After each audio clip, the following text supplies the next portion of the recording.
Mga kasayan, magkakabit tayo ng dual horn. Stock horn, tsaka yung loud horn. Gamit ang 3-way switch. Ito siya kasayan ha. Bali, ganito lang yung gagawin nyo. Kailangan nyo ng I-terminal. I-terminal, tsaka yung relay terminal. Ayan siya yung sinusuksok dito. Bali, ganito lang ang gagawin nyo.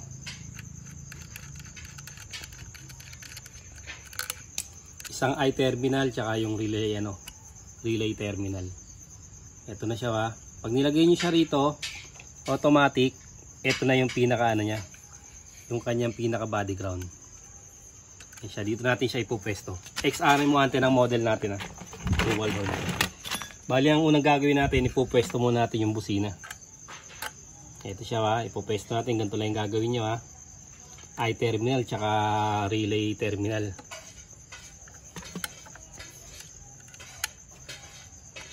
Pupwesto muna natin. Nakalimutan ng ground.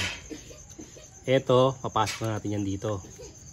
Ito na yung pinaka, yung body ground nya.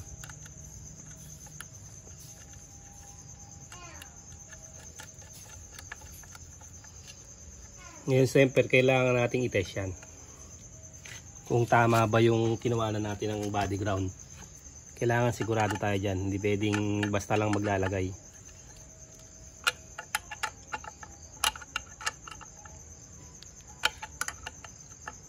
Kailangan siyang mates.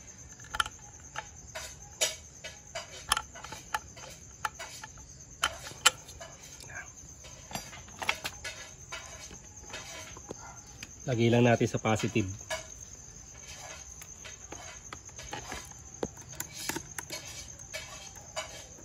Positive, negative. Baligtad. Negative, positive. 12.7, 12.8.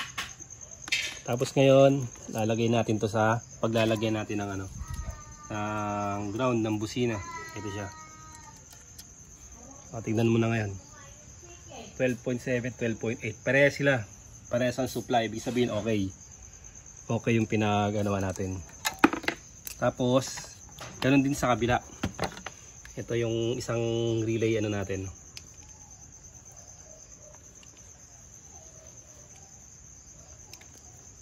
Ito siya. Ito yung negative, ito naman yung positive. Kailangan mahigpit ha. Huwag kayong gagamit yung aftermarket na isang set kasi hindi magiging matagal yung lakas ng busina nyo. Tapos ito naglagay lang tayo dito ng ng alloy bara para dyan yung pwesto nya. Tapos lipat tayo sa kabila.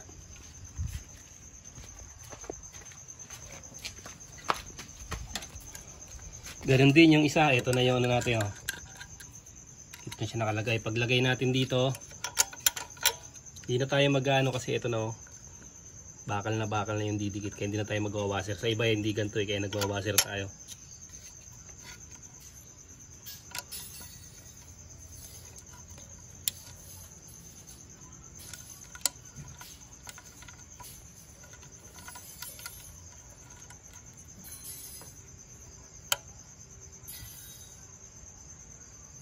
Pwede siya ilipat sa kabila kung gusto nyo ganito. Doon yung mahaba.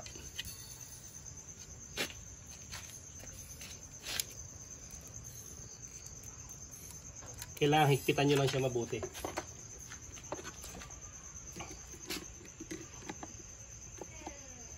Wala pang higpitan pa natin siya. Kailangan makuha natin yung parehas na supply.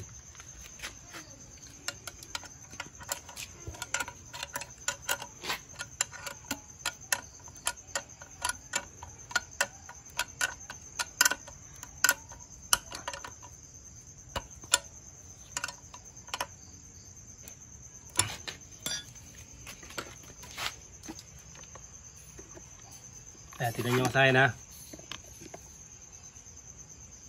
Wala.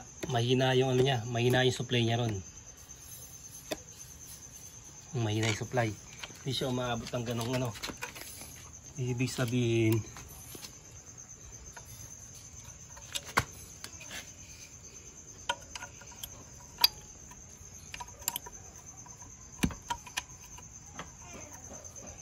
Kailangan kasi wala siyang kalawang.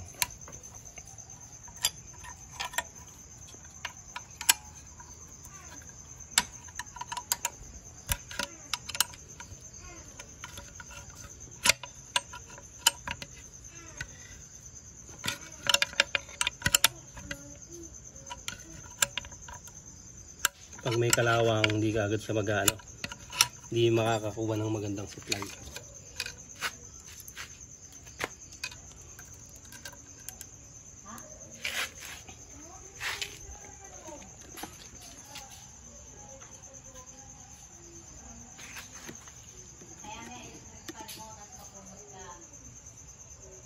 Kita nyo kasi yung pabago-bago.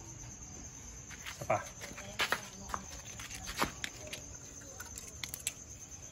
Kailangan parehas yung supply niya na makuha.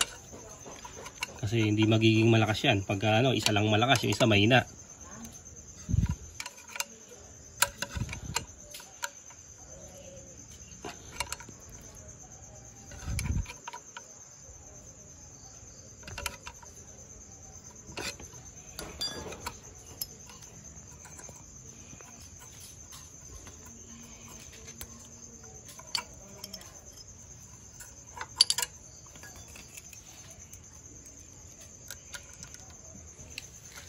Testing 1, 4, 3.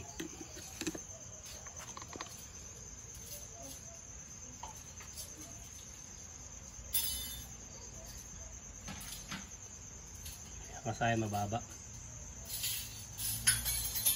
Ayusin muna namin to kasayan. Alisin muna namin yung mga kalakalawang dito. Babalikan namin kayo.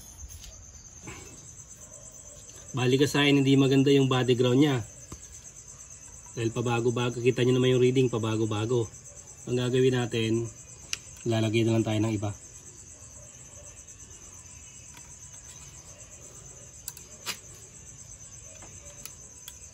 Dito lang tayo kukuha ng body ground sa sa ating ignition coil. Ito siya. Gamit lang tayo ng number 8.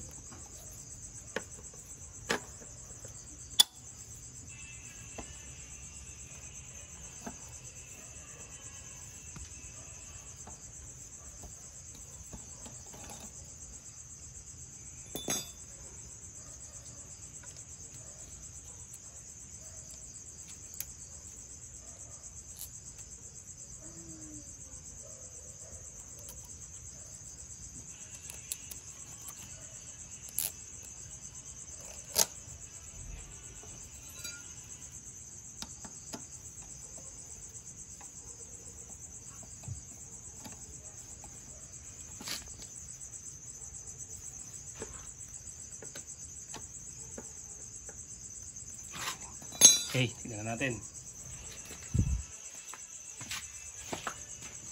Test light natin.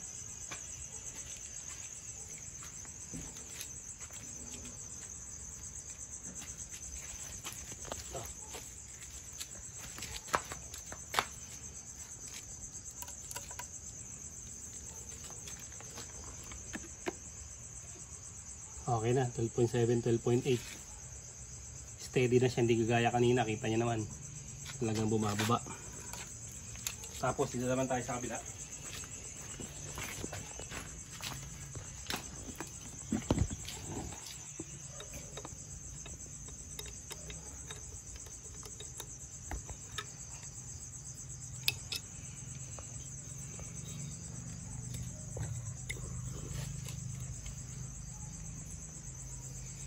Tignan na rin natin yung niya, yung reading ng isa. Ang pagkukuha na natin. Dito tayo kukuha.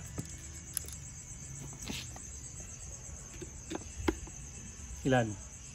12.7.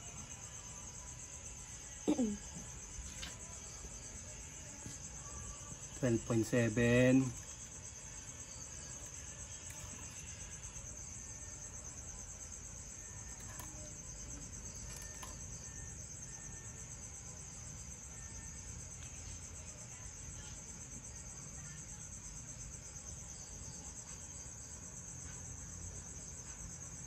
Yan, okay lang yan kasayan. 12.7, 12.8 naglalaro siya. Kasi hindi pa naman tayo naka-tornilyo. Pag na-tornilyo na natin to, ano na siya.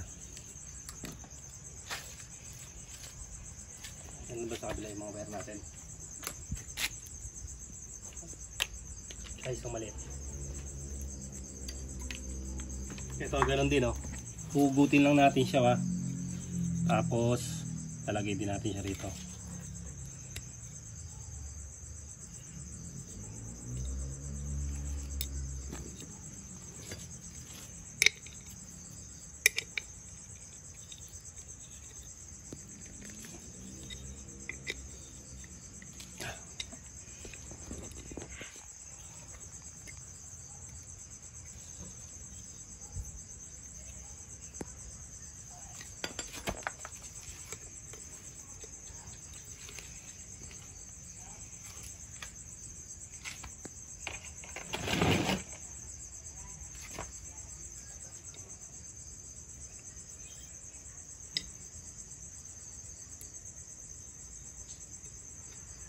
Dito maglalagay tayo ng washer. Wala ko ng washer. Hindi. Natak niya ako, pinapakuha niya yung ano ni Sakira. Yung color ni Sakira. Magpupulan. Pinakuha ni Goku.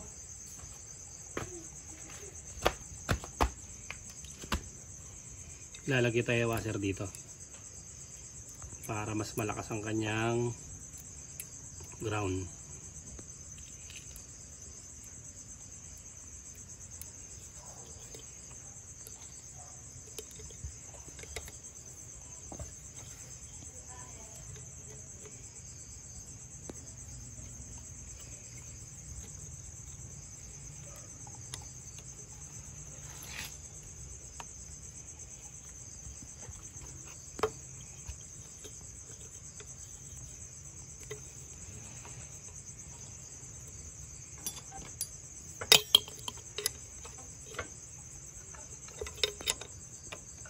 Kaya na diskarte na to. Ito yung mga diskarte ng ibang yung mga busina na walang negative kasi nakakapit sa body ground.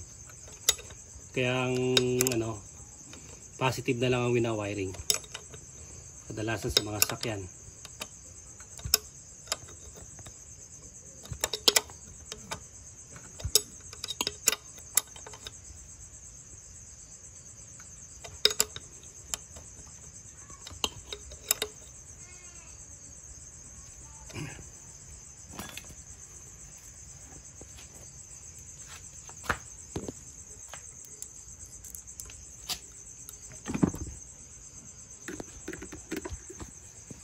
Ano siya sa ano? 12.7, 12.8. Okay, parehas na yung ano nila.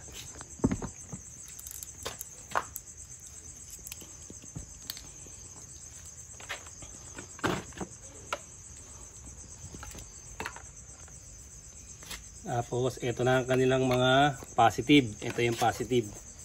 Tapos, yung isa positive, lagay mo dyan yung positive.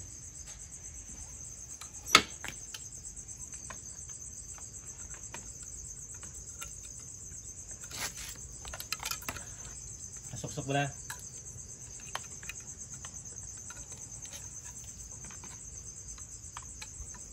Ito, dito. Bali, okay na siya kasayan na ilagay na natin yung ano, yung ground. Okay na, nasigurado na natin na may ground siya. Tapos, ito na yung positive. Samahin lang muna natin para mabilis tayo, ha. Ito yung positive niya. Tapos, ito yung positive ng isa. Mahaba pala. Ayan, anina natin mamaya yan. I-wire na lang natin mamaya. Dito tayo pupunta kasayan sa ano, ha. Hinugot nyo yung pinaghugutan ng busina. Ito yon. Pag hugot pa lang kasayan, ilalagay na kagad natin yung ano, yung ating relay. Black relay. Bosch relay para matibay.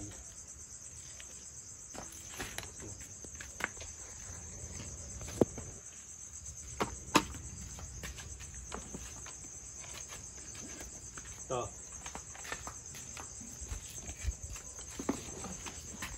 Ito na siya kasayan, ha. Tingnan natin. ilalagay natin kahit magkabaligtaran sa 85-86. Ito siya. 85-86 sa kahit magkabaligtaran. Dito kayo po pwesto yung kasayan, kaya alam mo kang bitin eh. Kaya magduduktong pa ako dyan ng ano. Tingnan ko kung ano, baka tamaan yung ano eh. Yung pairings dito. Pag hindi, bababa ako siya rito kasi huwag kayo maglalagay ng paganto. Kasi magkakalawa niya, kailangan pababa para hindi siya maanawan ng tubig, maistakan. Kailangan ang forma pa ganyan ha. Magduduktong ko ng wire dyan, tapos bababa ako siya rito. Okay, ito na lang, yung dalawa na lang yung hanapin natin. Yung 30 tsaka 87. Hindi na natin gagamitin yung sa loob. Ito kasi yung 30 automatic dito na to, may fuse na 15 ampere. Dito siya ha, may fuse na 15 ampere. Ito siya. Number 30 ng relay. Bali dalawa lang kasi yung ilalagay dyan kaya hindi kayo malilito. Tapos may fuse na 15 ampere. Dito na tayo kukuha. Ito siya oh.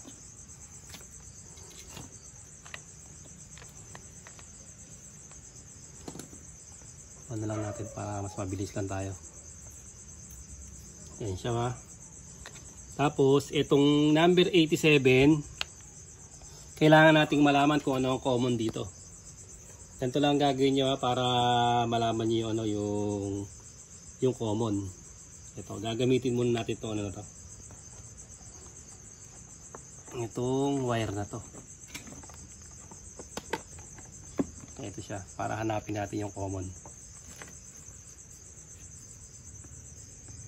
Subukan natin sa ano, sa red. Subukan natin sa red ha. Nabitin pa konti ah.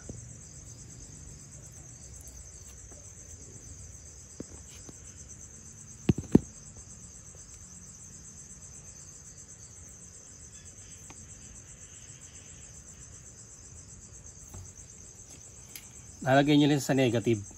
Ito, lagi may supply yan kasi ano ng battery yan eh. Positive eh. Lagay natin sa body ground. Tapos, tignan natin dito kung may supply. Dapat lumabas yan pagka pinindot natin yung 3-way switch. Ito siya. Okay, meron yung isa. Lipat natin sa solid block.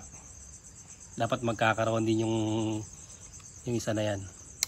Okay, meron. Lipat natin sa kabila. Kahit saan matapat to kasaya na parehas lang to ng ano eh, ano ng ilaw. Okay, parehas meron. Ito na ngayon yung supply. Ito na ngayon yung ating common.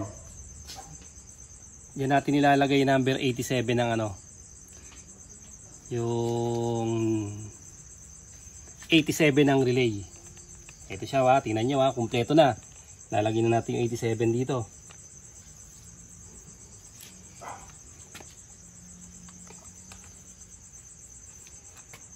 May supply na 15, may fuse na 15 ampere.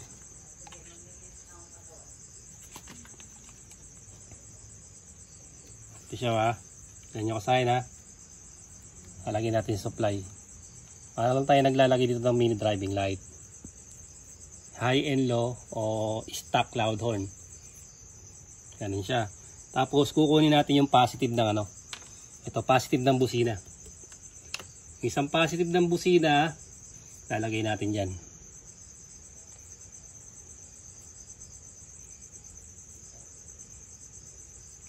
Yan, okay na. Tapos yung isang positive ng busina, nanyo ha, ito yung dalawa, yung ano, sa loud horn.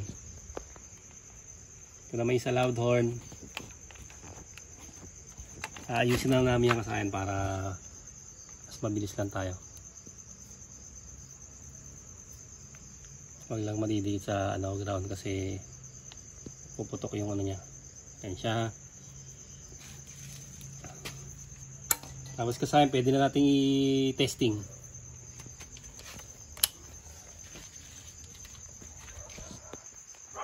Pagka naka-off siya, wala siyang ano, wala siyang ilaw. Pero kung may passing light tayo, magpa-passing lang siya. Ito yung ano na, ito na yung ano niya, kung saan makapunta. Ito yung stock horn. Ito naman yung loud horn. Ganun lang kasayan yung paglalagay yung paglalagay ng ano, kung may passing light to, magpa-passing to rito. Susunod tuturo ko sa inyo yung passing light niyan. Magkakaroon yung passing light ng stock horn tsaka yung loud horn, parehas magpa-passing siya, no.